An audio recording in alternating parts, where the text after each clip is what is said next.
આણંદ જિલ્લામાંથી પસાર થતી મહીસાગર નદીમાં નાહવા પડેલા 4 લોકો, જેમાં 2 પુરુષ અને 2 મહિલા ડૂબી જતા મોતને ભેટ્યા છે.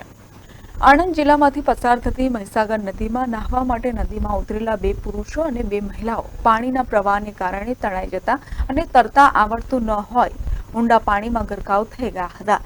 આ ઘટનાની જાણ આણંદ ફાયર બ્રિગેડને કરાતા ફાયરની ટીમ પહોંચે તે પહેલા ત્યાંના સ્થાનિકોએ 4 મૃતદેહોને બહાર કાઢ્યા હતા. જોકે ઘટનાની જાણ ખંભોળજ પોલીસને પણ કરાતા પોલીસ પણ ઘટના સ્થળે પહોંચી ગઈ હતી અને 4 શવને સારસા હોસ્પિટલ ખાતે પોસ્ટમોર્ટમ અર્થે ખસેડ્યા હતા.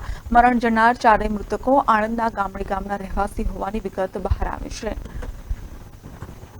આણંદથી દિનેશ પટેલની સાથે Hiren Shah, Nation Plus News, Khambhat. સમાચારોના સતત અપડેટ મેળવવા માટે અમારી નેશન પ્લસ ન્યૂઝની યુટ્યુબ ચેનલને સબસ્ક્રાઇબ કરો, બેલ આઇકન દબાવો અને જોડાયેલા રહો ફેસબુક, ઇન્સ્ટાગ્રામ અને ટ્વિટર પર.